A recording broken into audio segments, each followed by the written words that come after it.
નામ છે અપરાજય.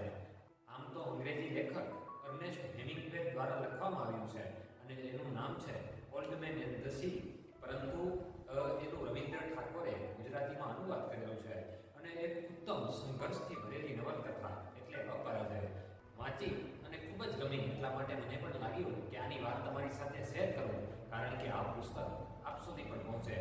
તો મિત્રો, એક વૃદ્ધ વ્યક્તિની કહાની ખૂબ જ રસપ્રદ છે અને નવલકથા એ આખી સંઘર્ષથી ભરેલી છે.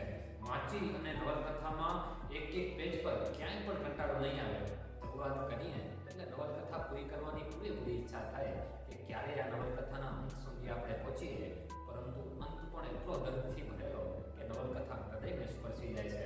તો ચાલો મિત્રો, એની થોડી વાત મેં લખી છે એ આપને સંભળાવો. લેખક ખુદ પોતાની વાત લખતા હોય એ જ રીતે આખી કથા લખાય છે અને આ પુસ્તકની પ્રભાવક લેખન શૈલીના કારણે એમને નોબેલ પુરસ્કાર પણ પ્રાપ્ત થયો છે.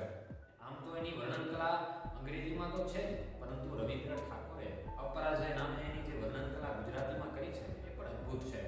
આમ એક વૃદ્ધ વ્યક્તિ છે જેની કથા આ પુસ્તકમાં આપેલી છે, જેનું નામ સાન્ટિયાગો છે અને સાન્ટિયાગો માછલી પકડવાનો ધંધો કરતો હતો. એની સાથે 40 દિવસ સુધી એક છોકરો પણ સાથે આવતો હતો. મા બાપના આદેશ અનુસાર એ બીજી હોડીમાં ગયો અને વૃદ્ધ વ્યક્તિ એકલો જ એ માછલી પકડવા માટે જાય છે અને આગળ જતા આંકડામાં એક મોટી માછલી આવી જાય છે અને એક હાથે એને ખેંચી લાવવાનો પ્રયત્ન કરે છે. માછલી અને વૃદ્ધ વ્યક્તિ વચ્ચે જે ખેંચતાણ થાય છે એની આખી કથા હૃદયને સ્પર્શે છે. શાર્ક માછલીઓએ પણ પકડેલી માછલી પર હુમલો કર્યો છે. આમ તો સાન્ટિયાગોએ એક માછલીને પકડી અને એ માછલી પર પણ નાની માછલીઓ હુમલો કરે છે અને માછીમાર અને શાર્ક વચ્ચે લડાઈ ચાલુ થાય છે અને છેવટે વૃદ્ધ વ્યક્તિ એ મોટી માછલીને લઈ અને કિનારે પહોંચે છે. 18 ફૂટ જેટલી લાંબી એ માછલી હોય છે, 1500 રતન જેટલું વજન ધરાવે છે અને આશ્ચર્યજનક વાત એ છે કે જ્યારે માછલી કિનારા પર પહોંચે છે ત્યારે ખાલી એમ હાડપિંજર હોય છે. આખી માછલીને બીજી નાની માછલીઓ ખાઈ જાય છે. આ રીતે પુષ્કળ ગરીબીમાં જીવતો વૃદ્ધ આટલા દિવસ પ્રયત્ન કરવા છતાં હતાશ થઈ અને પાછો આવે છે. સતત 84 દિવસ સુધી, કેટલા 84 દિવસ સુધી દરિયામાં હોવા છતાં દરિયામાંથી બહાર નીકળી અને એને શું મળે છે? તો ફક્ત હાડપિંજર મળે છે.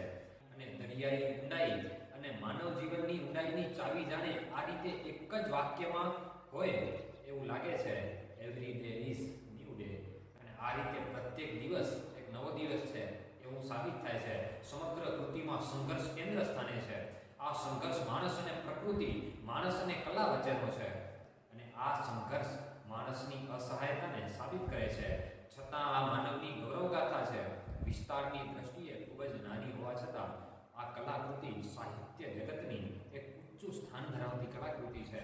અને ઓલ્ડ મેન એન્ડ ધ સીના સૌથી છેલ્લા પૃષ્ઠમાં પુઠા પર એક વાત લખેલી છે જે મને બહુ જ ગમે છે. એટલે આપને પણ એ સંભળાવું કે સાગરને પરાજય સ્વીકાર્યા નથી, તેમ આ કથાના વૃદ્ધ નાયકને પણ પરાજય સ્વીકાર્યા નથી. અને તેથી જ તો નિષ્ફળતાની પરંપરા સર્જાયા છતાં જરાય હાર કબૂલવા એ તૈયાર નથી. દરરોજ નવા જ આશાના તંતુને પકડી એ જ ઉત્સાહ અને એ જ હિંમતથી દરિયામાં માછલી પકડવા જવું અને દરરોજ ખાલી હાથે પાછા ફરવું એ તો એનો જાણે નિત્યક્રમ થઈ ગયો હતો. પરંતુ એ જ માછલી પકડવા ધારે છે અથવા જેને પકડવાનું એની જિંદગીનું સ્વપ્ન છે, પકડાય ત્યાં સુધી એને વિરામનું કામ નથી. વૃદ્ધ અને સાગર બંને નિરાશાનો અર્થ સમજાવતા નથી. જિંદગીની સફરને આરે આવી ઉભેલો, જમાનાનો કડવો મીઠો અનુભવ મેળવી ચૂકેલો the old man and the sea નો નાયક શરીરે વૃદ્ધ દેખાય છે, પરંતુ એના અણુમાં વહેતું સાહસ, એની આત્મવિશ્વાસુ પ્રેમાળ આંખો અને સાગર સાથેની એની આત્મીયતા એને સાગર સમોવડ બનાવે છે. આ છે શબ્દોની સાદગીમાંથી નીતરતા સૌંદર્યનો અનુભવ કરાવતી જગવિખ્યાત નવલકથા the old man and the સીનું ગાઢ રહસ્ય. આ નવલકથાના સર્જકે સમર્થ રીતે કહેલું છે, મનુષ્યનો નાશ થઈ શકશે, પરાભવ ક્યારે નહીં થઈ શકે. બસ ગમે છે નવલકથા એટલે આપણી સામે મૂકું છું. આશા છે આપ પણ આ નવલકથા વસાવી અને જરૂર વાંચશો અને વાંચશો તો ખૂબ જ મજા આવશે. ચાલો મિત્રો, આવા જ એક નવા પુસ્તકનું વાંચન કરી ત્યાર પછી આપની સામે લઈ આવીશ અને આપ વાંચન કર્યા પછી એની વાત કહેવાની ખૂબ જ ઈચ્છા હોય છે. એટલા માટે વિડીયો સ્વરૂપે આપની સામે આ વાત મૂકું છું. ચાલો મિત્રો, ફરી મળીશું નવા વિડીયોમાં. ધન્યવાદ.